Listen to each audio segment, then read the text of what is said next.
Ketika Rasulullah SAW hijrah ke Madinah, beliau kemudian mendapatkan kesempatan untuk menerima syariat yang diturunkan secara bertahap. Salah satunya adalah puasa Ramadan. Syariat ini ditetapkan dengan bertahap mulai tahun kedua Hijriah, dan bukan tahun pertama. Tahun kedua Hijriah mulai dapat syariat kewajiban puasa Ramadan. Para ulama menyatakan bahwa puasa wajib sebelum Ramadan adalah puasa Asyura, puasa yang dikerjakan pada bulan Muharram, pada tanggal 10 Muharram. Dan puasa Asyura ini adalah puasa wajib pertama sebelum adanya puasa Ramadan. Dan ini hanya sempat dilaksanakan sekali dalam artian wajib, kemudian berubah menjadi puasa sunnah. Sementara Ramadan jadi puasa wajib sejak tahun kedua sampai dengan tahun ke-10 Hijriah. Nah, puasa ini disyariatkan, arti puasa Ramadan ini disyariatkan secara bertahap.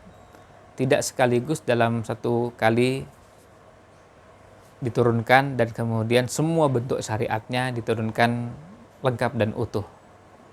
Maka inilah yang menunjukkan perlunya kita mencoba menelaah dan mengkaji bagaimana puasa yang dijalani Rasulullah SAW dalam 9 Ramadan dengan berbagai bentuknya. Ya, sejak tahun kedua sampai dengan tahun ke-9. Misalnya di awal puasa Nabi Shallallahu Alaihi Wasallam, puasa yang beliau kerjakan masih dengan ketentuan bahwa bagi yang dapat syariat puasa ini dan merasa tidak sanggup bisa diberi pilihan mau puasa atau membayar fidyah. Tapi kemudian setelah itu syariatnya diturunkan dalam bentuk yang lain. Kemudian pada tahap berikutnya ditetapkan tapi bukan lagi pilihan. Itu berlaku hanya untuk orang tua yang betul-betul tidak sanggup berpuasa. Tapi bagi yang lain bukan pilihan. Wajib berpuasa dan pilihannya setelah itu mengqadha kalau memang tidak sanggup berpuasa. Kemudian juga proses diturunkannya ayat ke-187 surat Al-Baqarah juga diturunkan bertahap. Karena pada waktu itu atau awalnya orang yang berpuasa kalau sudah masuk waktu malam kemudian beraktivitas dan tidur, maka setelah tidur tidak boleh lagi melakukan makan, minum, termasuk hubungan suami istri. Itu sebabnya di awal surat Al-Baqarah 187 Allah mengawali firman-Nya dengan uhilla lakum, telah dihalalkan bagi kalian, lailatas syiyam, pada malam puasa Ramadan, ar-rafathu ila nisaikum, dan seterusnya sampai akhir ayat. Di situ disebutkan telah dihalalkan. Itu artinya apa? Sebelumnya diharamkan. Sebelumnya tidak boleh.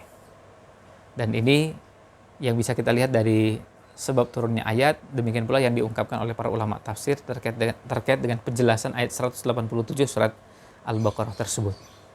Nah, ini bisa menjadi bahan renungan bagi kita bahwa di bulan Ramadan yang sekarang ini kita jalani, puasa yang sampai pada kita dengan syariat seperti yang ada ini melalui beberapa tahapan.